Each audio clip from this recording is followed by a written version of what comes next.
Welcome to the Library Love Fest podcast. I'm Virginia Stanley. I'm Lainey Mays. And I'm Grace Caternolo. We are the library marketing team at HarperCollins Publishers.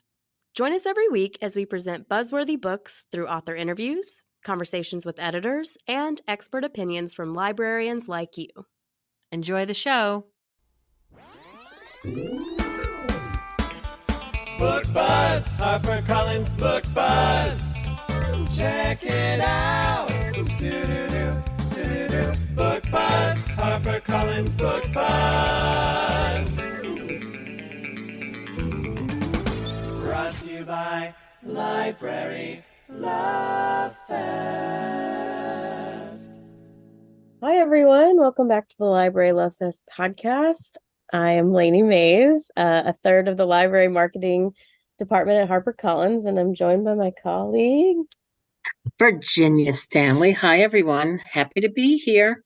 Yeah, we're just missing Grace. That's our 3/3, but you get 2/3 today. 2/3 is better than no thirds, I always say. That's a good saying. And it's always fun when we have, I don't know, it's just always exciting when we get the chance to announce the Library Reads winners and that we have HarperCollins authors on the list. It's just, we never take it for granted, but it sure is fun when we get to record these. Yeah. Getting the email is always really fun too, because it's a secret. So we're the first people to know. And then you get to spread the word to the team that tell the author, even though it's still a secret. And I don't know, it feels very, it's secretive, but it's like I don't know, like Christmas morning, you get to spread some cheer. It's nice. Yep. Yeah. And sometimes we're surprised, and sometimes we're, a lot of times I think we're sort of like, oh, good, it made it. And other times we're like, wow, that's really cool that this made it, because this is all based on librarians, people working in public libraries across the country, voting on what they've read and loved. So it's really neat. It's really neat to see the direction that people's reading choices go to. Yeah. Before we tell our selections for the February list, Virginia, can you give them a couple of sentences if you're listening to this and don't know what Library Reads is, a little bit about the program? Why, be happy to, Lainey. Yeah, at this point, my goodness gracious, everybody must know. And we hope that if you work in a library, you're an active participant, meaning you are a voter. So Library Reads is this list that comes out every month across the country, and it is comprised of 10 titles, and then there's the Hall of Fame list. So there are 10 titles that are voted on by librarians, and these are forthcoming books. The votes have to be in the first day of the month prior to the book's publication. So publishers, library marketers are out there, and they're really, trying to get the word out about their forthcoming publications. And then you sit back and you wait and you hope that you get an email that says, guess what? You've got a couple on the list, because it's super cool. And so that's what this is. And then if an author has made the list more than twice, then they're still voted on because they're just still wonderful writers. Then librarians are voting for them, voting for those books. They will end up in the Hall of Fame, which is great because that keeps the top 10 list kind of fresh, and it gives everybody a chance to get up there and take one of those 10 slots. So that's what it is. And what's really neat about this is that if you want to vote for Library Reads, you do not need to have your MLS. You don't need to have your degree in library science. You simply need to work in a public library, and you that are eligible to vote on these books. So people download the eGalleys on Edelweiss and NetGalley, and then they vote, and we sit back and we wait for that all-important email to pop into our inbox to say, great news, you've got one or more authors on the Library Reads list. And that's Library Reads. When you were saying that, I was just thinking about how we used to go to conferences in person. I remember, I've been here 5 years, and probably my first year, we went and we would be at Library Reads events in person, and Rebecca, who is the executive director, she would say, "Who's heard of Library Reads?" And to see the hands go up, but I think every event after it would just be even more hands going up. So that was cool to see in person. Yeah. Yeah. Yeah. And it's the Yeah, 10th it's cool. year this year. 10th year, 2023. God. I know. They've done great work, Library Reads, to keep it fresh, to keep it new. The outreach, those webinars that they do. It's really they've kept up with I don't know, just keeping this relevant and keeping this front and center and working with the publishers and doing all that they can to make sure the people who work in libraries knows about this. Yeah. So, yeah. Thank you. So I guess we should tell them about our February selections. We are so excited to announce that making the top 10 list for February 2023 is The Last Tale of the Flower Bride by Roshani Chokshi. And we're also excited to announce we have 2 Hall of Fame selections. We have Secretly Yours by Tessa Bailey and The Adventures of AMINA AL-SIRAFI by Shannon Chakraborty. Yay! Oh my God, so cool. So cool. So cool. Very exciting. And our favorite part of doing this podcast episode is hearing from the authors themselves. Another surprise in my inbox is when I get an audio from an author who has heard the good news and reacts to it alive, and we get to play it on the podcast. So we have some really cool audios for you. We can start off by playing one representing The Last Tale of the Flower Bride. Here we go. Hi, I'm Roshani Chokshi. I'm the author of The Last Tale of the Flower Bride, which comes out on February 14th from William Morrow. I wanted to begin by saying how wildly ecstatic I was when I found out that The Last Tale of the Flower Bride was a Library Reads pick. I can't even begin to tell you how much that means to me. Growing up, I came from a large family of readers, and one of the things that some readers might know about me is that I have 2 heritages. My mother's from the Philippines and my father's from India. And what that meant, in addition to having excellent food at home, was that my bedtime stories were just full of the most vivid tales. Tales of monsters and beautiful maidens and cunning gods.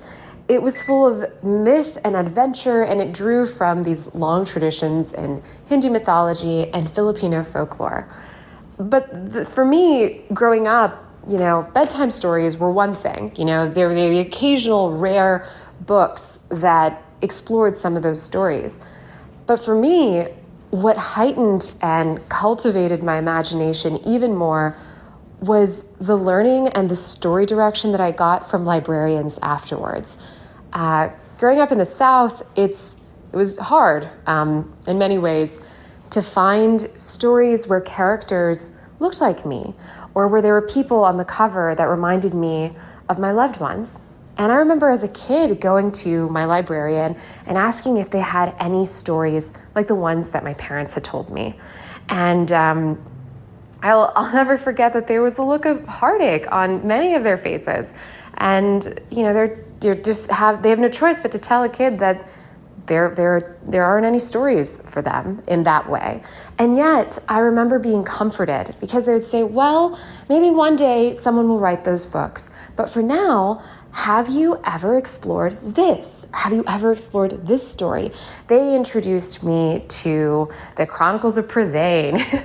They introduced me to stories of romance, stories where when I would tell them about the characters in the tales that my parents would tell me, they would say, that reminds me of this. That reminds me of this.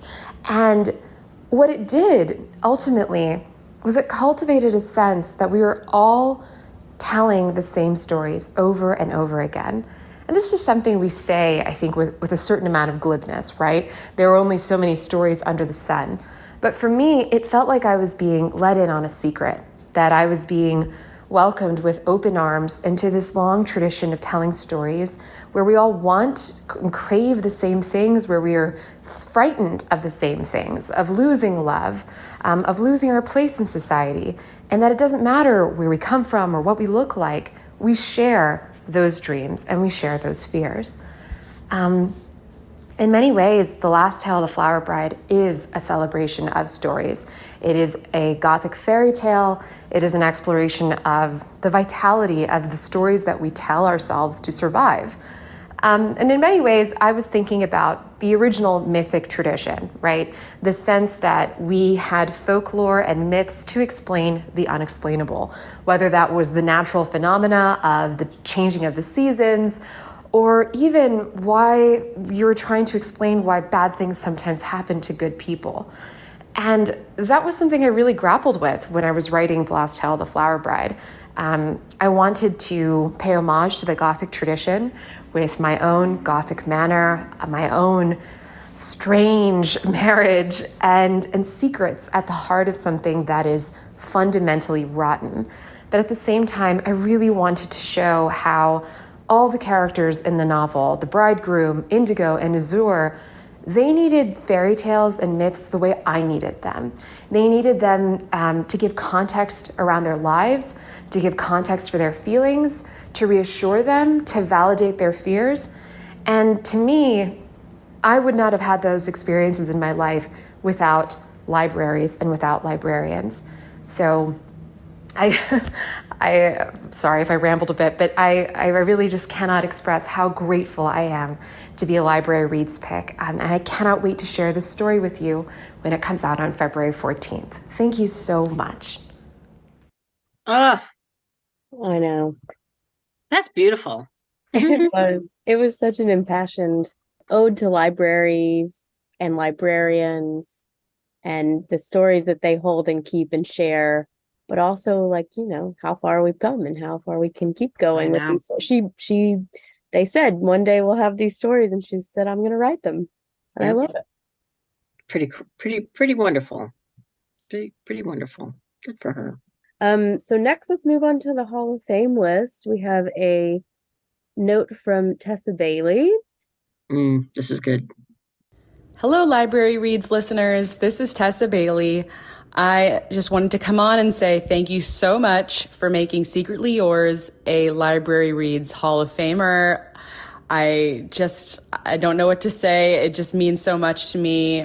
I sit down at my computer every day and I'm all alone and just typing words. And so when I find out that people enjoyed the finished product, it really just makes the hours worth it. And it makes, just all the editing and all the worrying worth it. So I'm so excited and honored that you would choose Secretly Yours to be in the Hall of Fame. It's just a fun book full of sexy times and hijinks and secret admirer letter writing in the Napa sunshine. So I think it's going to warm up a lot of winters.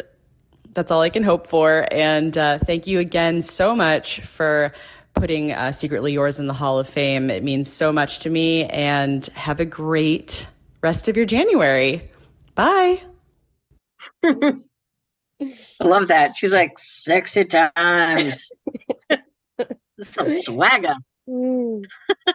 I love that. It's great, isn't it? Yeah. Oh my God. Yeah, she's great. I mean, yeah. There's always it's going to be a fun and heartfelt and just like she said, sunshine. I think of sunshine when I think of her books. They fill you up. Yeah. Yeah. And then our second Hall of Fame author is Shannon Chakraborty, and you may know her from her Devabad trilogy. So while Shannon was unable to do the recording for us, she is so thrilled that her book made the Library Reads Hall of Fame list, and she loves libraries and has wonderful things to say about them. She actually appeared on our Day of Dialogue program for Library Journal. We had her on for our book buzz. I think actually a lot of those sentiments to librarians really hold up well here. So we're going to play a clip from that video. Enjoy. Hello, librarians. My name is Shannon Chakraborty, and I am the author of the David trilogy. And as of March, I am also the author of The Adventures of AMINA AL-SIRAFI. I'm here to talk to you about my book coming out in March, but first, I just wanted to thank librarians everywhere for their support for the David trilogy, and frankly, for all the good work you do. Libraries have been a part of my life since I was that little kid who comes up to you carrying the stack of books that they want to take out, to bringing my own child in for story time and frankly having a place to work. So thank you for all the work that you do and all of the wonderful support that you've shown my books. As a bookworm, there will never be a greater joy than going into a library and seeing my books there. So let me talk a little bit about The Adventures of AMINA AL-SIRAFI. This is the first book in my next historical fantasy trilogy. It features, as you can imagine, the adventures of one AMINA AL-SIRAFI. She is the captain, or was the captain, of a pirate vessel in the Indian Ocean in the 12th century. And when the book begins, we find that she's been retired for about 10 years. Something went wrong with her last mission. She had a daughter unexpectedly, so she's been living the quiet life of not smuggling and not being a criminal. As all good tales begin, she gets called in to do her one last score, which is to essentially rescue the daughter of a late comrade when this late comrade's mother comes saying that my granddaughter has been kidnapped by this mysterious ex-crusader.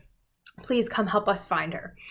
She offers a fortune. Of course, AMINA can't say no to a fortune. It will secure her family. She gets to see her friends one last time, have that final adventure, maybe, make a little money, get a little fame.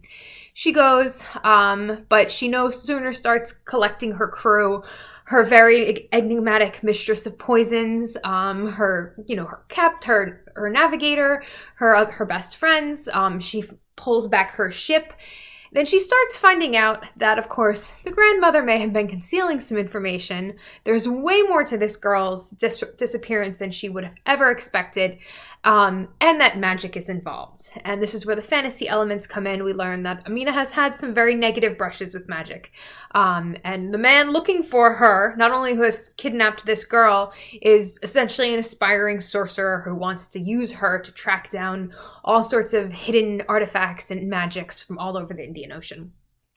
It's a book about faith and about hope.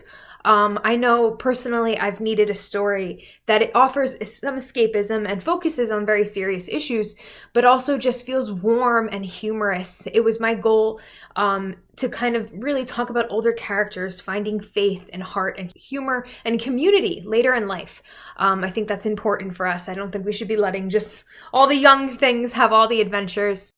So I hope you enjoy it. The Adventures of AMINA AL-SIRAFI comes out March 7th, 2023.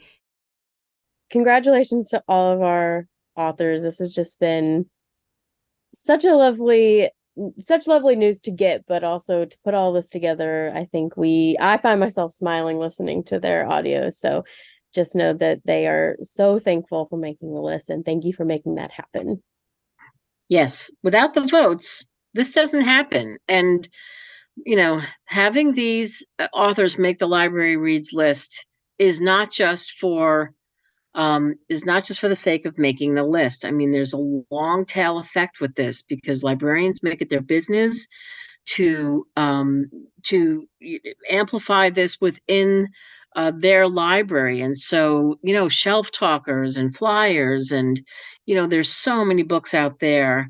And, Lainey and I have gone to libraries and we see the Library Reads list for each month, displayed proudly. And that's such a cool thing because, there's so many books and so little time. And here's your shortcut to 10 books chosen every month that are chosen by your comrades in arms, your fellow librarians, your fellow workers in this all important field. So join that, do it, have your voice heard. It takes no time to sign up to do it. You go to libraryreads.org and you can find out all about it. And you should, because it's helpful to readers and to patrons and to librarians. It really is. And it's a cool thing, as you can hear from these authors. They're just over the moon having made the list, which is really exciting. So thanks, everyone. This was fun. Oh, thanks.